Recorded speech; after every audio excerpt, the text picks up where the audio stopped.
Hello, good evening, everyone, and thank you for being here. My name is Ziki, and I'm from SGInnovate. I see a lot of new faces here, so I would like to spend a bit of time speaking a little bit about SGInnovate before I bring on our partners from Johnson Controls. For those of you who do not know, SGInnovate, we are a government-funded private limited company, and we were formed as a startup to help build startups. So we are very focused in deep tech, and the areas of technology that we're focused in are areas such as AI, autonomous technology. We're looking a lot into quantum at the moment because we believe that these technologies have got great impact across industries, and these have the opportunity to really disrupt industries. And AI is a key focus for us here, and we're very excited today to be partnering with our good friends at Johnson Controls and two excellent speakers. I think there's so much that we can learn from these two speakers who've come all the way from different parts of the world to come and join us here today to share their key insights. And we do hope that with this partnership with Johnson Controls in bringing the community together for the build solutions, I think that, as we head towards the smart cities, I think that there'll be a lot of exciting collaboration between startups and Johnson Controls and with the ecosystem. Without further ado, I would like to bring on Alvin. But actually, before that, what I'd like to do is, in the SGInnovate tradition, we do like to do a selfie shot, and I'm going to ask all of you to be part of the group shot because it's going to be posted all over our social media. If we could all stand up, and I'm going to get my colleagues here to take a picture for all of us. If you do not wish to be in our social media pages, please sit down or hide or cover your face because you will all be in it. Okay, funny shot. 1, 2, 3, cheese. Don't be shy, guys. Like, yay. Hashtag AI. Hashtag AI. Thank you very much. Thank you, Tsing. She is our community leader here at SGInnovate. So, Elvin, thank you for being a partner, and it's so nice for you to be here and to bring your whole team here. So please share with us a little bit. Sure. Hey, Ziki, thanks a lot. And welcome. Just a quick show of hands, startups. Any startups here? 1, 2, 3, 4, 5. Okay, excellent. I know, it's good. And then thank you for all of you coming. I know this is a part of the evening that you want to have drinks, so we have drinks and we have food after this, all right? So, just a quick introduction. For all of you who do not know Johnson Controls, we do a lot of the building technologies that you see across all of Singapore. So, we do HVACs, we do security, we do safety, the chillers, the controls, the building management systems. So traditionally, we do that. However, we spent the last 2.5 to 3 years very focused around digital technologies, software, platform, and AI. And part of the reason we are in partnership with SGInnovate is to really launch really around our AI-enabled technology across APAC but out of Singapore. So we are investing a lot in Singapore, at the same time investing in Singapore for the region. So part of this discussion today is to really kind of share with you a bit of thought leadership, but more importantly to create a bit of excitement and inspire all of you to think about where the future of built environment is. All right, so let me start. So the new frontier of what we term the future of the built environment, it's really moving from what we call the old focus to the new focus. And this is not JCI's view. This is really our customers' view in terms of moving from sustainability and energy. That's given. In Singapore and in a lot of countries, it is given. Where a lot of our customers are going and how we are thinking about it is really around experience and outcomes. Moving from product to as a service, which is very critical. Can real estate be real estate as a service? Can air condition be as a service? Can light be as a service? If you look at how we think about, in facility management, you do a lot of insights and actionable insights. But what's more and how we are evolving that is how do we think about optimization instead of just insights. From automation to autonomous, how does AI be more self-configuring, self-adaptive from an environment standpoint? How do we even self-learn and self-heal in terms of our built environment?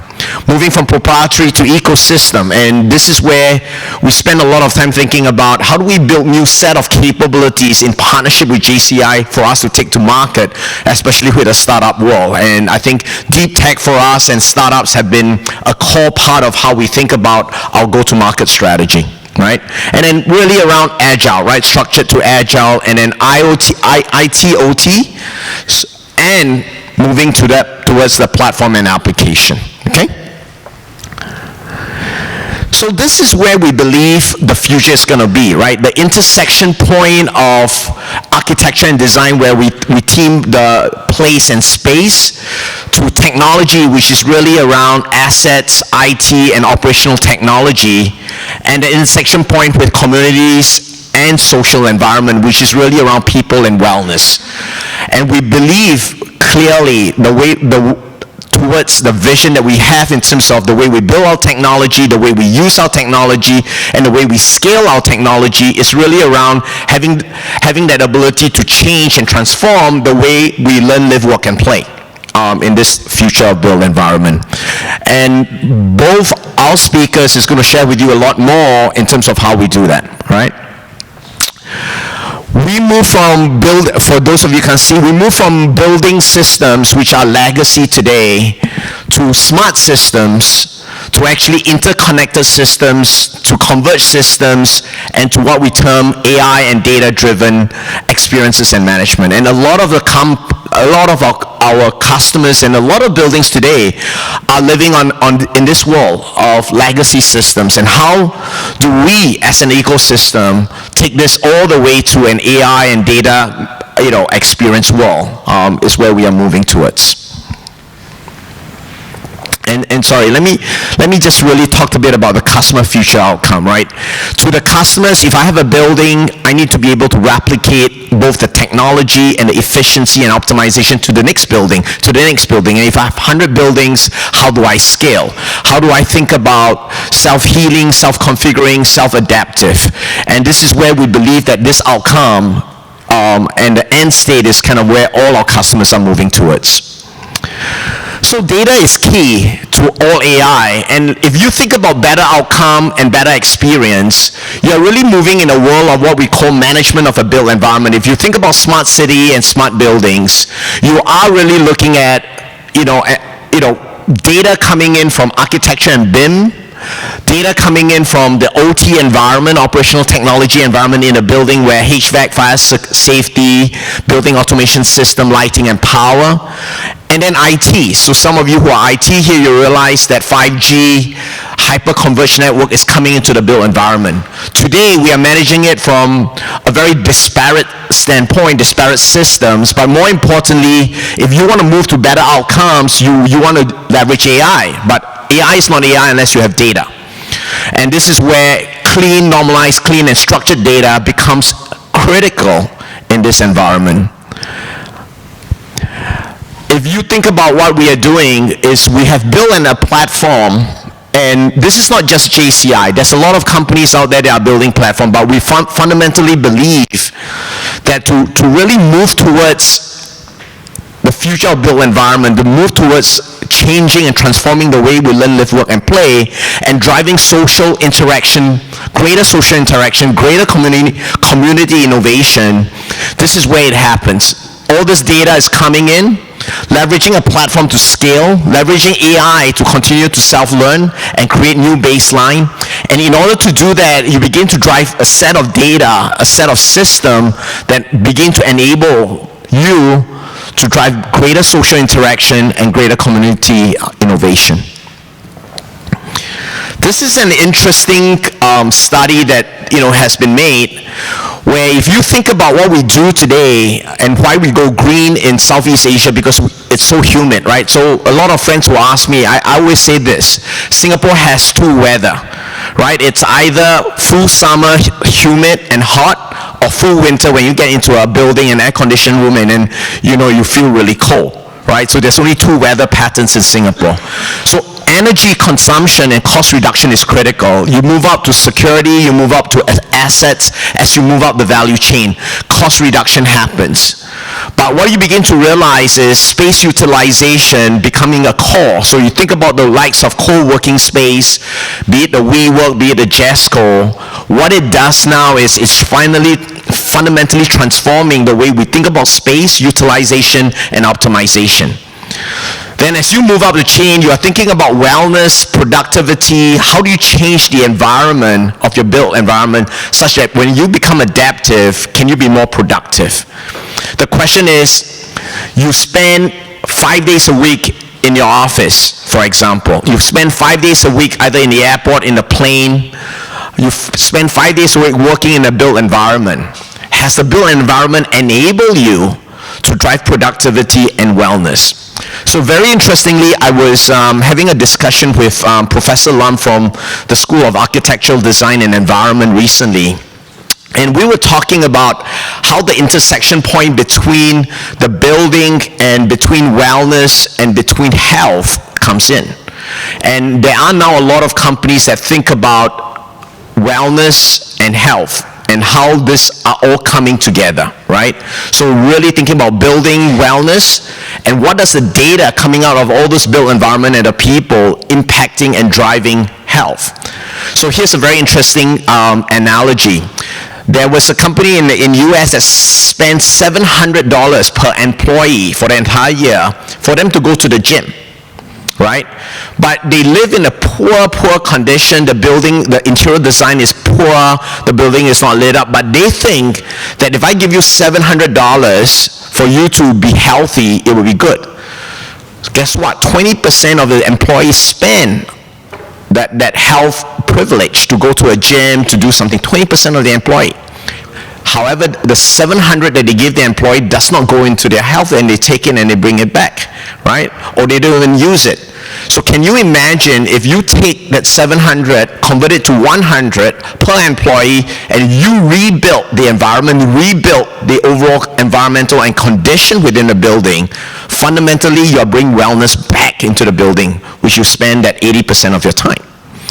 So it's interesting to see how this is evolving. And then finally, if you move up to what we term revenue enablement, can you imagine if a building is sensorized? Can you imagine the building is a data-driven, data-enabled environment?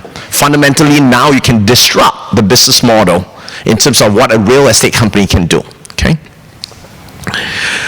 So as I shared earlier, that fundamentally, the way we think about this is really around platform and AI, and technology and AI, and how does that scale across that intersection point. So I would love to now invite Dr. Eric Paulson. Dr. Paulson is from Milwaukee, and I'll let him introduce himself. Eric. Great. Well, thank you all for coming out. It's great to be here. This is my first time in Singapore, so I've been here a couple days. I'm used to the jet lag now, so it feels like 5 o'clock, which is really nice.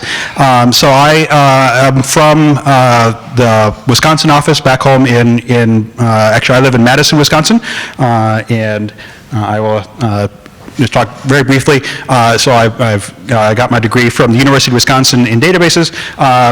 I've been at Johnson Controls for about 5 or 6 years now, but I've been doing smart city, civic tech for about a decade. That's my kind of night and weekends for fun project, and my day job is actually starting to drift more and more towards that, which is actually really nice. And so I started in Johnson Controls with not knowing anything about buildings, and I know a little bit about buildings now, but still I'm not a building expert.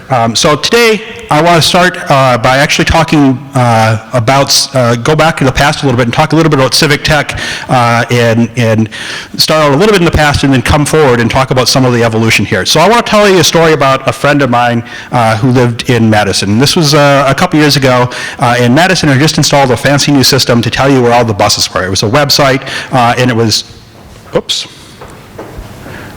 It was a website, and you stole the punchline there.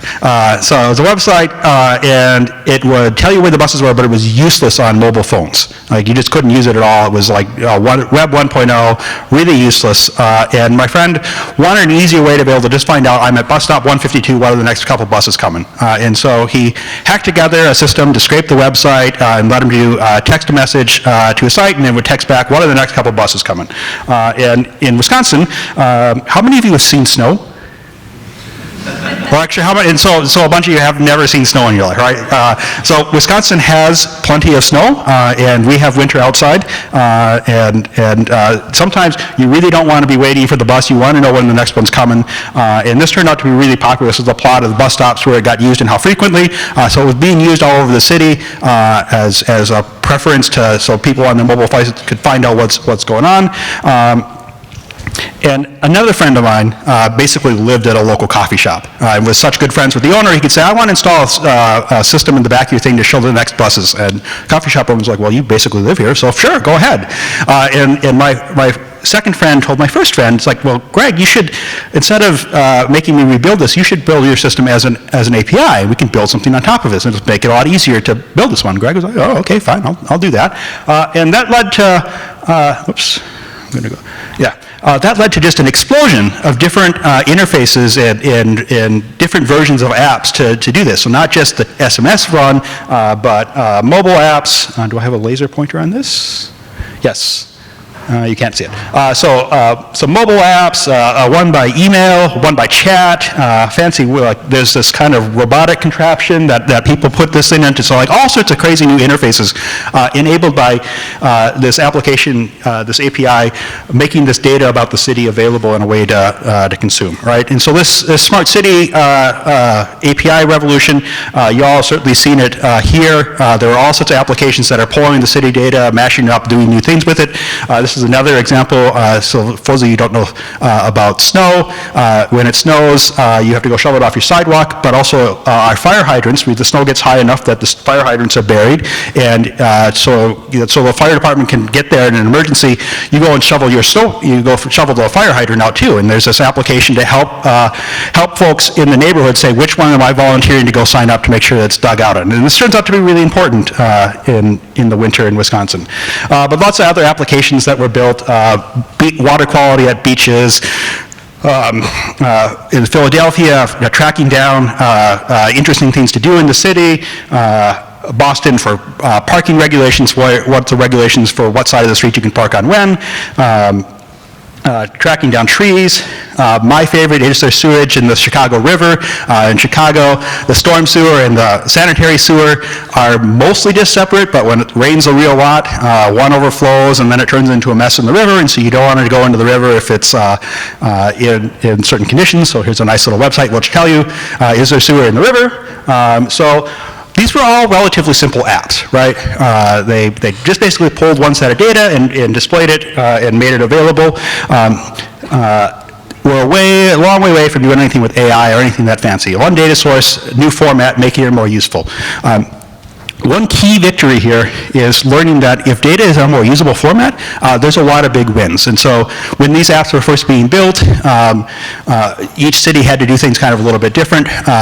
There's a format called GTFS, the Google Transit file format, which is standardized traffic prediction. So some of these applications aren't used as much now because Google just has them right in their applications or in your watch because it just comes from that. And any city you go to, you can now get this traffic information because all the cities kind of standardize on this data. So having this data in a standard format made it these applications super portable. So let's just jump ahead to kind of modern time, and this is a picture of B, and I'll show you a video of it here in a bit, and I'll get out of the way. This is a solution that came to Johnson Controls, and they wanted us to help them build the first AI-enabled building in the world. And we had all sorts of things that they wanted to do. They wanted AI-based energy analytics. They wanted a natural language and voice agent to help them go. They want frictionless access control. They want automated notification when visitors arrive, and they want the host to know that someone's arrived in this thing. They want all sorts of cool stuff, and we are happy to do it for them. But oh my God, to do all these things, it Each instance, each outcome, each smart experience needs all sorts of data from all sorts of different systems. Not just I need to read one website to get bus information. To do any of these things, so I want to do smart transportation. I got to talk to facility management because I'm going to need the building layout. I need to go and talk to the access control system to figure out when are people arriving, what's going on. I need to go talk to even the AV system because I want to know what conference rooms are available, which conference rooms have the AV systems that are working. And so every of these applications have all sorts of point-to-point integrations, and it's all very complicated. What data sources do you need? And to bring in and roll in a new application to do this, it's a nightmare of integration costs. And so at Johnson Controls, we've been trying to address this by building a system-of-system integration that we're calling Digital Vault. And what we're doing with Digital Vault is that we're trying to take away the mess of the downstream and south side of the southbound data and be able to interface to all these different sorts of systems and pull them in to what we call a data collaboration layer, which makes it easier to build these outcomes, or makes it easier to build these experiences and ultimately get these outcomes. Better mobility, better accessibility, increased health and wellness, better sustainability. So let me just tell you a little bit about some of the services that we have to build in such a platform. We don't have time to dig into in great detail, but find me afterwards if I can talk your ear off about any of these things. The core of it is our data virtualization service. So we need to be able to pull all this data in and have it in a format that any application can use and query, regardless of where it came from. Did it come from the building management system? Did it come from the BIM? Does it come from the lighting controller system? Does it come from the sprinkler system? Ultimately, your application doesn't care. It just wants to know, tell me about the building and what the current state is. And so that's our data virtualization system. We have a typed graph system for entity and relationships. We have a time series service for process historian and an event service for events that are happening, access card readers, video management system, seeing motion, all sorts of temporal things. We have a messaging system for command and control and subscription of real-time data so it can flow between different subsystems. And of course, we have an authorization and authentication system we built around the OAuth standard. Earlier I talked about standardizing the format of the data, and for transit, GTFS made a huge difference and made all these application systems portable. Now in the, and I just get to a time check here, how am I doing? Okay. All right. So in GTFS, it enabled transit system in the building world. There's an emerging standard called Brick that's helping to define the metadata about the building. So we can build an API, but the data you get back from the API, your applications have to be able to know what to do with. And Brick is, I think, a very key to enabling this. And it's built on some web technology, some semantic web technology, Web 3.0, and it classifies all the entities in the building. So it has a hierarchy. If you're an object-oriented programmer, it'll look familiar. You can start out at high levels, equipment, and as you drill down into the types, it gets more specific. And so it's got defined types for equipment, points, location. Johnson Controls is working to extend that into the security domain. We work on lighting domain, covering a lot of the built environment. If there are building folks in the room, you may know another standard called Haystack. Brick is sort of a superset of Haystack. It takes its types as the Haystack tag types, but Brick does an important extension on relationships, which I'll cover next. I just want to mention that Brick comes out of an academic consortium driven by UC San Diego, Berkeley, Carnegie Mellon, UCLA, Virginia. There's some folks, I'm going to get to Norway, and I'm going to get the university wrong. A really great SDU, which I'm pretty sure is in Norway, and then Johnson Controls and IBM. Johnson Controls is one of the founding sponsors of the Brick Consortium, which is out helping to make this standard open and open source and available. It's all on GitHub, and you can go and download it and contribute to it right now. So like I said, Brick goes beyond haystack and it introduces relationships. So it's one thing to say that here's all the different things in the space, but that's not useful if you can't figure out how do they relate to each other. So in this building, this thermostat, what room is it in? What air handler feeds this air to this room? And so Brick defines not only those entities, but it defines those relationships. And again, it builds on semantic web technologies, Sparkle, Turtle, RDF, and a great way, if you're wondering about learning the semantic web stuff, a great place to play with it and do interesting things with it is Wikidata. I hope all you have heard of Wikipedia and maybe use it with some regularity. Wikidata is like Wikipedia. It's sponsored by the same Wikimedia Foundation. It feeds some of the data on Wikipedia pages, the info boxes. Many of those come out of the Wikidata data set. It's a wiki for structured data. So if you want to change, if Queen Elizabeth doesn't have her birthday in there, you can go in and edit the Queen Elizabeth entity and say, well, her birthday is this, and do that in a structured way. And it's all web, it's all Sparkle and RDF and those technologies, so it's a great place to sort of learn this stuff. And that technology powers Brick as well, so it's logically sound, it's been kicked around for 20 years, people know what's up with it. I want to keep moving here, so I just want to mention two things. One, where do we get the data for a built environment in the first place? We have lots of ways to get it. Our most common way is to import the BIM. The BIM files are structured 3D graphics, but also metadata about the building. We pull that into our system, but then we augment it with the sensor data, and we bring that static representation from the architecture to make that a live digital twin of the building by combining the sensor data and the static data, and can keep it up to date. So all of this hopefully gives us enough of a base to give a current status of a building and be able to bring a building to life, to be able to power some of the AI techniques that my colleague Dr. Lee is going to talk to. And so I'm just going to spend, I'm going to play a quick video for you all about our BIA building. So we'll jump up to the next slide, and the folks upstairs are going to press play, and so we can just take a look at this. Like Dr. Lee is going to talk to. And so I'm just going to spend, I'm going to play a quick video for you all about our BIA. More and more customers want to digitally transform their buildings so they can optimize their space. And so we can just take a look at this. Like Dr. Lee is going to talk to. And so I'm just going to spend, I'm going to play. Okay, we've got some funky time loop going on. Customers want to digitally transform their buildings so they can optimize their space. And so we can just take a look at this. Like Dr. Lee is going to talk to. And so I'm just going to spend, okay, we've got some funky time loop going on. If I could beatbox, I could do some really cool stuff here, laid out a bass track. And so we can just take a look at this. Yeah, so I think we may talk to. And so I'm just going to spend more and more customers want to digitally transform their buildings so they can optimize their spaces, reduce energy, engage occupants, and increase security. As a leader in the transformation of buildings, Johnson Controls is constantly innovating, guiding customers to a smarter future. Johnson Controls has partnered with Microsoft to bring the Digital Vault offering to market.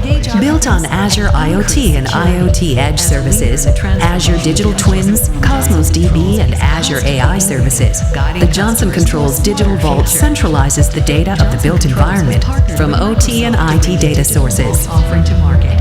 Everything inside or associated with the building can be ingested into the platform. Digital Vault enables various use cases such as connected converged security, predictive asset maintenance, asset and space optimization, and more. Once the data is ingested, an active digital twin is developed which behaves as a compute agent, capable of communicating with other twins to update, learn, and predict. No matter where a building might be in its life cycle, the Johnson Controls Digital Vault enables complete building digitization.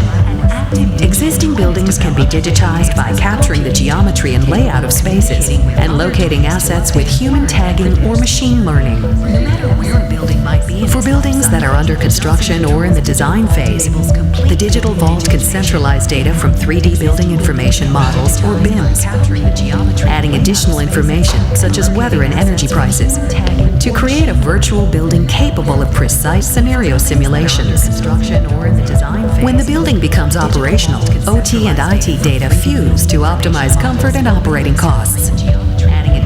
An example of these concepts is being executed in a recently announced project in which Johnson Controls and Microsoft were selected to bring Digital Vault and Azure to the new headquarters of BIA, a sustainability pioneer in the United Arab Emirates. With the vision to create an entirely AI-enabled space, Johnson Controls will work with Microsoft to outfit the building with intelligent edge and intelligent cloud service to optimize energy and space, and help building occupants be more productive through the use of a virtual AI persona. Together, Johnson Controls and Microsoft are driving the digitization of smarter, safer, and more sustainable buildings and spaces, and help building occupants be more productive. Let's pull the future forward together. Together. Okay, so let's jump back to some slides here. I've got one more slide that I want to really hit. And, oh, no, here it is, okay. So this is my first time in Singapore, and actually what impressed me the most, the thing that just blew my mind, was this contraption, the in-vehicle unit. As an American, what actually really floored me was we pulled into a private parking lot at a hotel, and it beeped. Right? It was a fusion of the public system and the private system.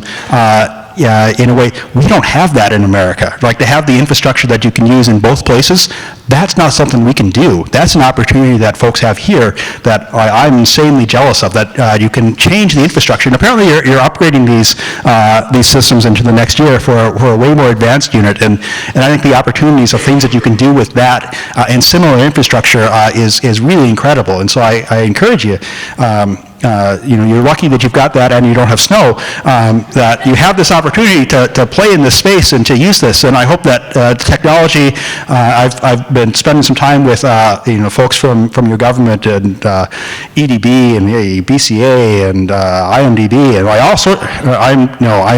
got that wrong. IMBA, sorry.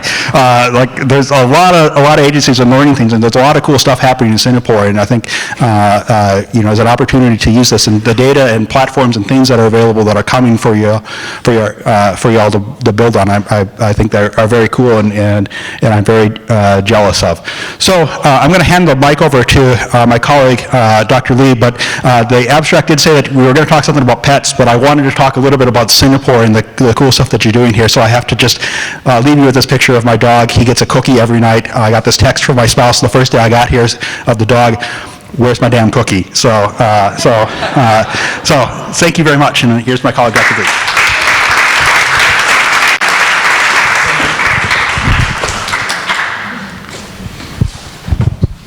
Hi, everybody.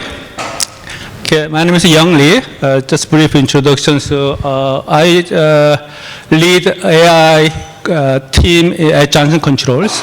So we have a global team of about 35 AI scientists in Johnson Control, and we are developing a lot of interesting applications. So I'm going to talk a little bit about it. And before I joined Johnson Controls, I also worked for IBM Watson Research Lab for about 15 years. So I work in the mathematics department, AI department, and we develop very interesting AI applications. And before I joined IBM, I also worked for a chemical company called BASF. That's a German chemical giant. And over there, I manage and led mathematics department. And over there, we also develop various AI applications. So actually, my first career at BASF, I started my job as AI scientist. This is many years ago. At the time, I don't know, maybe some of you might remember, AI was a very hot topic at the time. But it was as a form of knowledge-based system or expert systems. It was very hot topics. And so my first job, I applied AI to design polymer, molecular structure of polymer. And also I use AI to full diagnosis of very complex chemical plants and so on. Right? So I practice AI in the different industry, first in the chemical industry, and then the IT company, and then now I practice AI in mechanical engineering company, which is Johnson Controls. So in about next 15 minutes, I'm going to talk about the AI a little bit, but in the context of Johnson Controls business, which is the built environment, energy and so on. Okay, so as you know, the building is a very complex ecosystem of the spaces, assets, and people and events. And it's very dynamic and is constantly changing, right? So the operational condition of a building changes.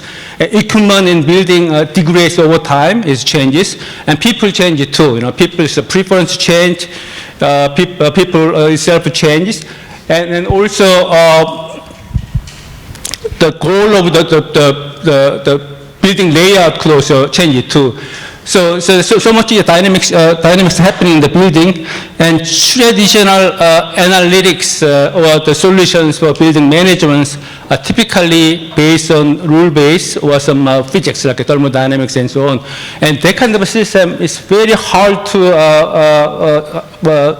adapt to this kind of changes. Right? It's very hard. So if something changes in the building, if you want to change those analytics, it takes a lot of effort. You have to redevelop the system, you have to rewrite the rules and so on. So it's very, very hard.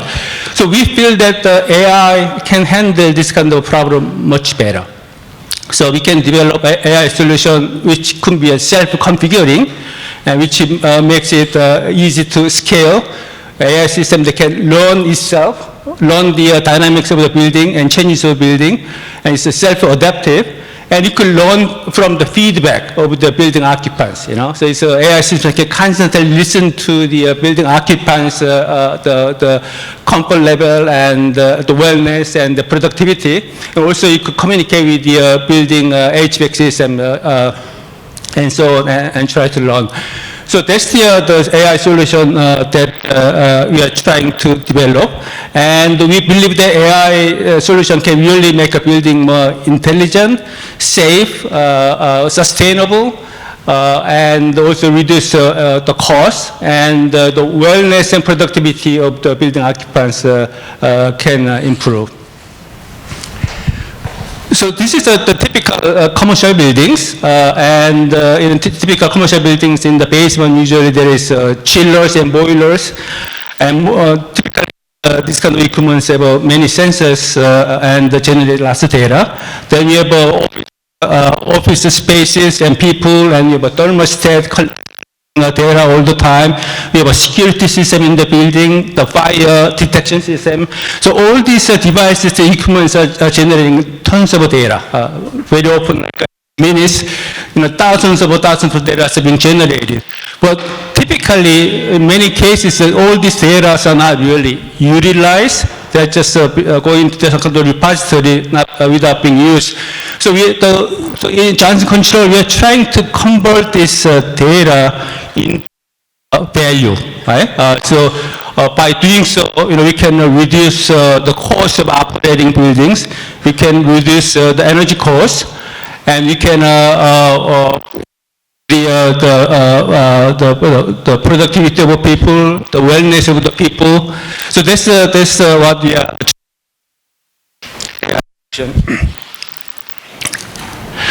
So this is a sort of a landscape of AI solution we are developing at Johnson Controls. So in the left side, there's a list of the assets, the typical assets that's all connected in the buildings, chillers, boilers, and RTU, air handling unit, lighting system, security, and fire system, and so on. And this kind of the equipment are generating all different kind of data. Then we have this AI analytics that we are developing. And this doesn't include everything we are developing, but typically the failure risk analysis, failure pattern analysis, fault detection and diagnosis, anomaly detection, asset health analysis, cohort analysis is sort of a macro level analysis of the equipment groups. Maintenance planning optimization, maintenance scheduling optimization, operational optimization, and the model predictive control using deep neural network and reinforcement learning, energy optimization, security, and so on. So all these AI solutions we are developing are powered by the state-of-the-art AI algorithms. Some are the traditional machine learning algorithm, and recently we are using a lot of the deep learning based algorithms, recurrent neural network, LSTM, convolutional neural networks, and so on. And all these analytics, the AI analytics that is shown over here, each one of them generates some kind of value, right?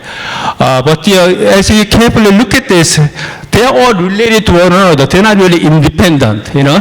So if you can make this kind of analytics sort of communicate to each other and work together by sharing information, then you can really generate a lot more value than individual analytics, right? So this is sort of an example of how this the different analytics are correlated, right? So anomaly detection is one typical AI analytics.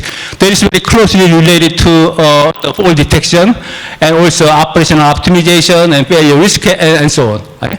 And also some typical analytics of like maintenance planning and scheduling optimization. That kind of solution really requires the output from the other analytics. For example, the failure risk analysis and fault detection and asset health analysis are typical input to the maintenance planning and scheduling. So by arranging all these AI solutions to talk to each other and communicate, you can really generate lots of value. So for our vision for AI, at least in Johnson Control, we start with all these assets. We talked about the chillers and boilers and so on. And all these assets are now fully connected to the cloud.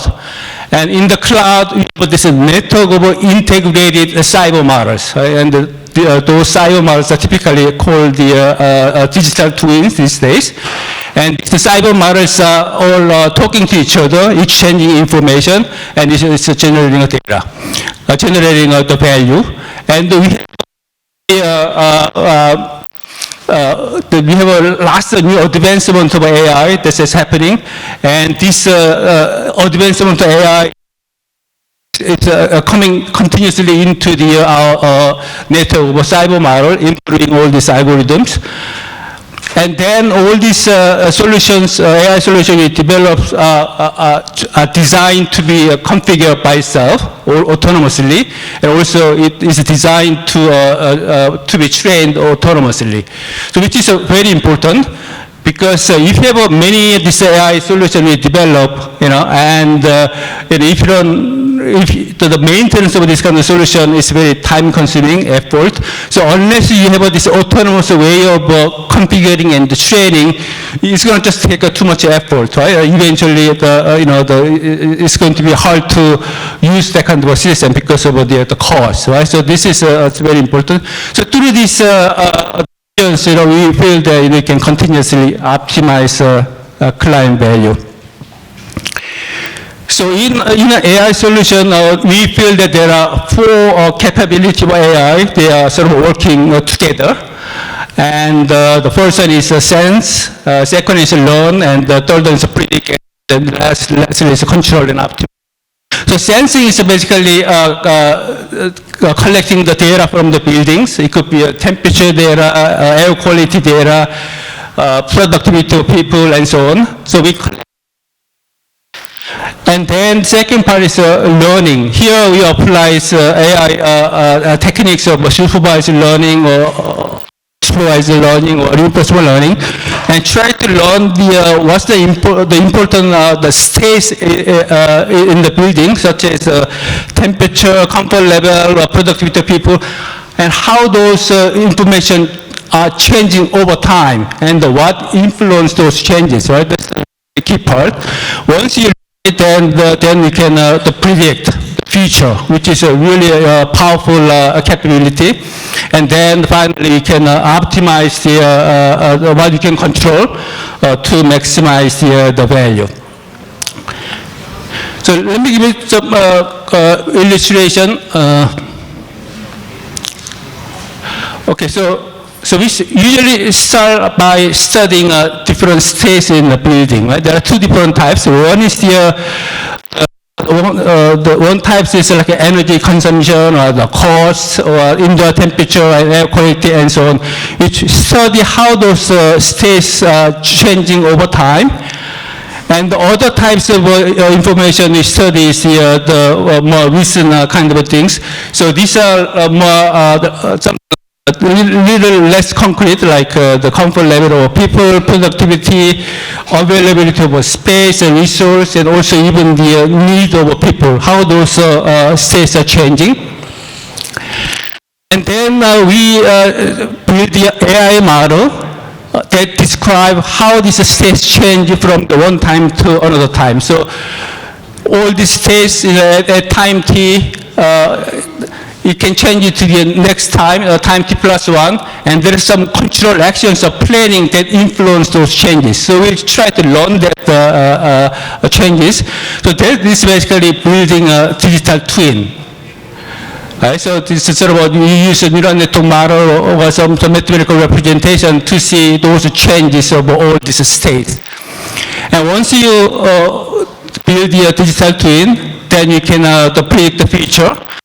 It's very powerful, so we can predict the failure that's coming, or you can predict the energy consumption for the next few days. You can also even predict the productivity of people in the future time. And using a digital twin, you can also simulate the future state with a different control action. So here, the control action over there, what if you use a different control actions, for example, changing a set points and so on, how that's going to influence the energy consumption and productivity in people. So you can simulate all those. And finally, we apply optimal technique solution, and we calculate what's the best the U value, the control action that could maximize our state, which could be minimizing maximizing productivity of people and so on. Right? So these are the sort of 4 different steps that we typically apply to build our AI solutions. Okay, so now a few examples of AI solution that we are developing. The first one is the failure prediction model. Right? So this particular one is for the and chiller is one of the most important HVAC equipment. And chiller could fail maybe a few times a year. And when that happens, there will be a lot of people in the buildings.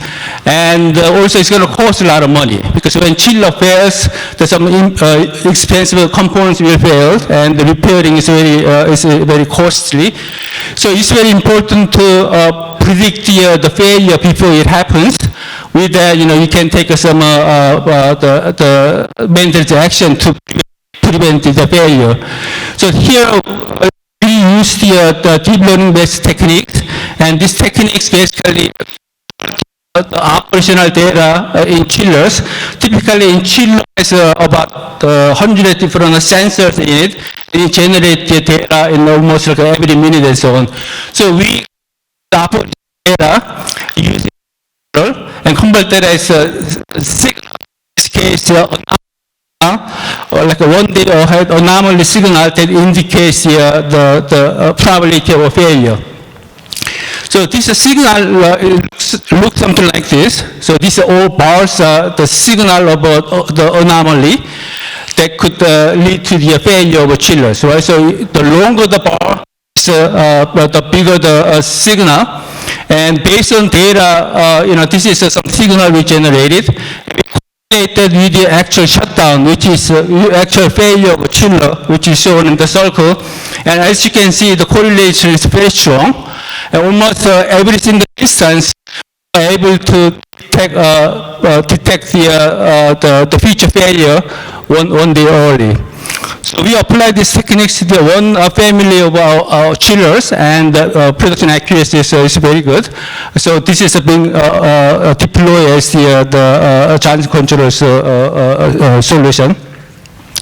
Second example is the chiller vibrational analysis.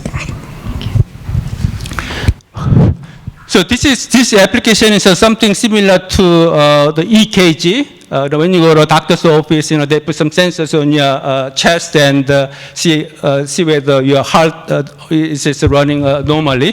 So it's a similar kind of applications. So technicians usually go down to basement with about 9 different sensors and put the sensors on the surface of chillers, and using a smartphone upload the vibrational data and send the data to the cloud. And within a few seconds, our application, which is based on convolutional neural network, will determine whether the chiller is operating in the good condition or bad condition. So using this capability, we can handle tens of thousands of chill process, the tens of thousands of chillers, and we can detect whether there is any problem, and we can detect the problem in advance. It's a very powerful solution. Next example is energy prediction model. This is also based on the deep neural network. Basically, we can predict the future energy consumption of a whole building, or equipment of a building, or some flow of the building, or tenant level energy consumption. And using the information such as outside weather condition, building operational condition, and so on. So it's two types of the energy consumption is predicting. One is the energy consumption, which is the kilowatt hour over time. So we are over here, and maybe next about 48 hours, we can predict the energy consumption. Second one is the peak energy consumption, which is energy demand. And we can also predict that as well. So typically the building like many commercial buildings, the energy cost has two components. One is the energy consumption, and the second one is energy peak consumption. And very often, this the peak energy consumption is a more important part of a cost.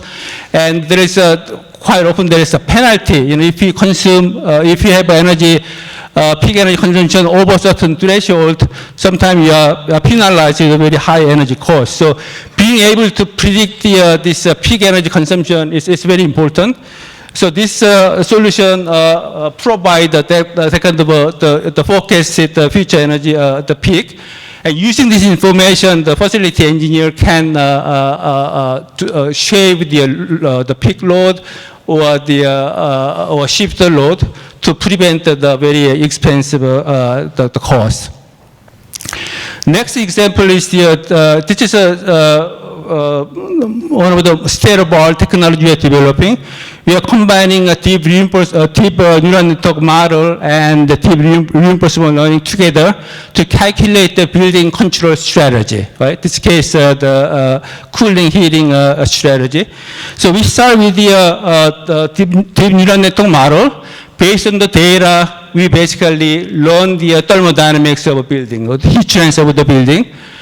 And then we apply the deep reinforcement learning, and deep reinforcement learning communicate with the HVAC operation, and also communicate with the building occupant, continuously get the feedback, and calculate the optimal control action, which is the set point of the building. So typically, here, the blue color over here is a typical rule-based building control strategy. And using this technology, we can have a lot more sophisticated control profile. With that, the energy cost will substantially go down, and the comfort level will also improve substantially. Okay, so those are the few examples, and this is my last slide.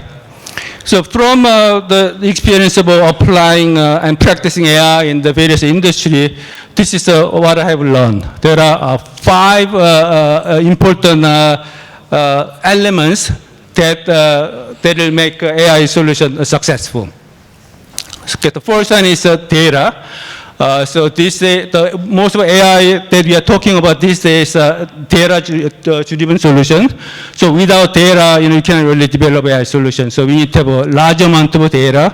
We need also good quality data. That's very important. Second one is domain knowledge.